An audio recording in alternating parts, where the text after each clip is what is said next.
Hello everyone, my name's Matt Johnson and welcome to The Interesting Times, a political comedy show from the UK.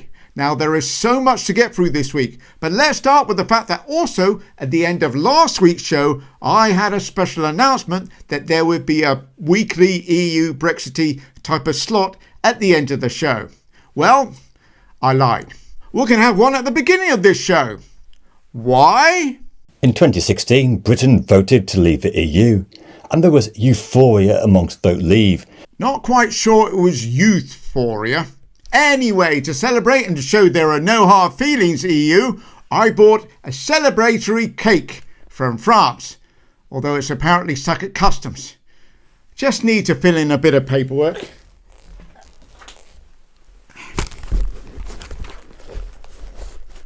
And there's also the clearance. And there's talk amongst yourself, that's fine. B49, that's But despite the best efforts of Labour and the Conservatives and Reform, honestly, they're living in their own Westminster bubble. Brexit has been in the news quite a bit. Indeed, a YouGov poll showed that only 30% of those polled thought that leaving the EU was a good idea. That's the lowest number since polling began after Brexit back in 2016. But it does seem that the same old arguments are being hashed out, that we haven't actually left, therefore that's why we've got all the red tape. Well, I would actually say there are so many different things that we could be doing after we left Brexit, after we left the European Union, but we haven't done those things. So, for example, we still impose tariffs and quotas on Moroccan tomatoes. Yes, we haven't got our cheap Moroccan tomatoes. I'm sure we all remember that sign on the side of a bus. Nigel Farage, he of the 5 Hull MPs, making him the next Prime Minister of the United Kingdom.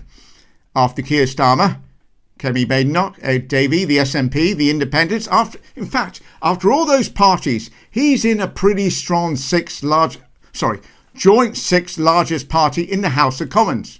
And he was on this morning.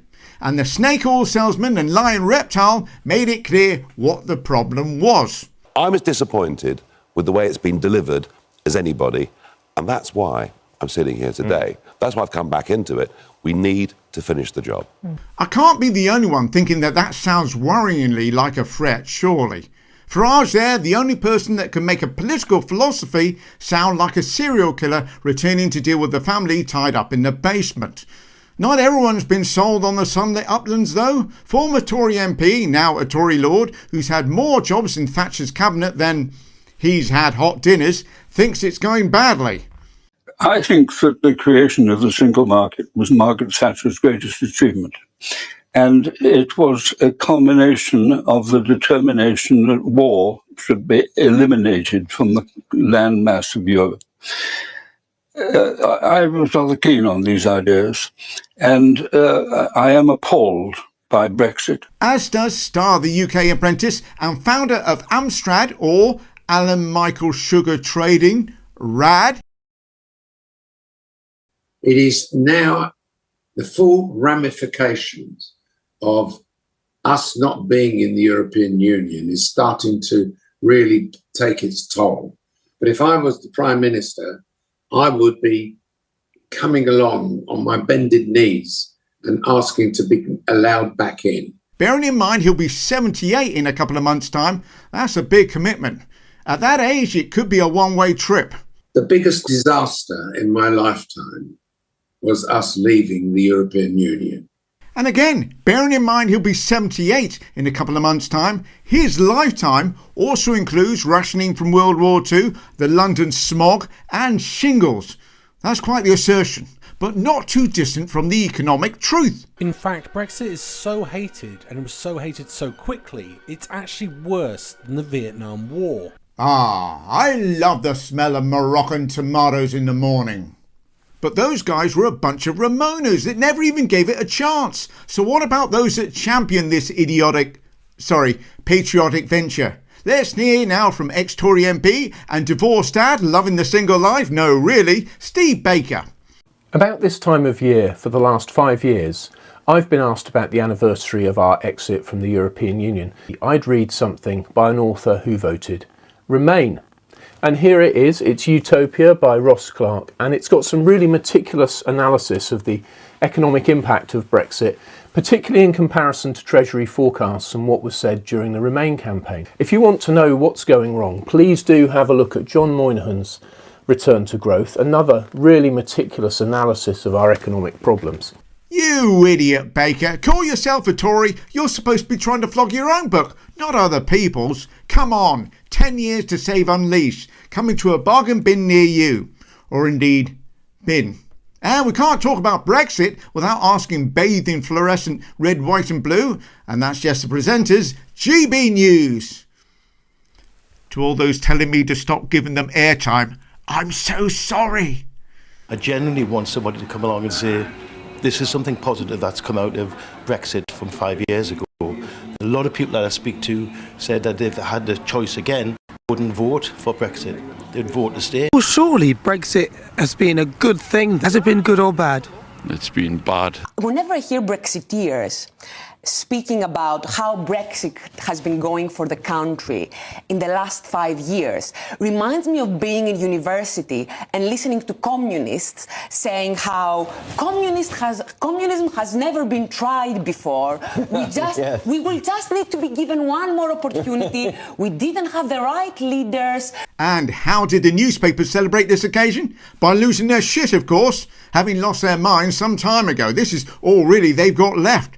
The Daily Express started the week with a remembrance of the Holocaust with the headline, Never Again, before finishing the week lambasting the one thing that helped this continent avoid war for 80 years.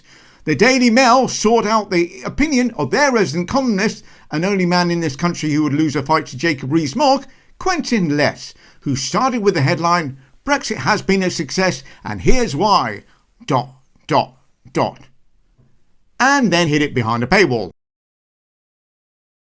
And Boris Johnson, also in the Mail, writing that Brexit will never be a success unless you have a government that believed in it, conveniently forgetting that he won an 80-seat majority to deliver Brexit and it was shit. And his piece was also hidden behind a paywall. And I'm sure we can all appreciate the irony in being asked to pay for the solution that was due to make us all richer, but has done the exact opposite. And in an exclusive with the Daily Express, like anyone else would talk to him, Nigel Farage, the man that backed Brexit so he could get elected, accused both Kemi Badenoch and Boris Johnson of only backing it so that they could get elected. All of which I'm sure sounds like the most out there, crazy load of crap you've ever heard.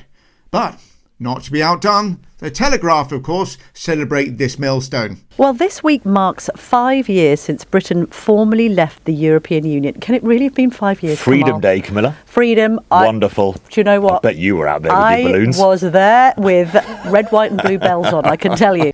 The title of this show was How to Say Brexit. And their guest was, I kid you not, Lord David Frost, the man responsible for negotiating Brexit. So, with the public back in a rerun, where do we go from here?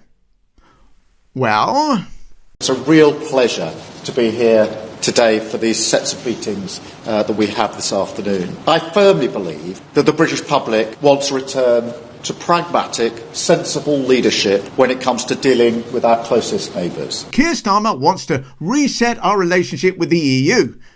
But nobody really knows what that means. The EU don't, the government doesn't, the country doesn't. Reset the relationship? Wait, is he going to turn the country off then on again? Well, we're halfway there. Thank you all so much for watching. And if you have enjoyed these vids, then feel free to like, subscribe, comment, share and hit all the notifications bell. And I'll see you soon. Take care.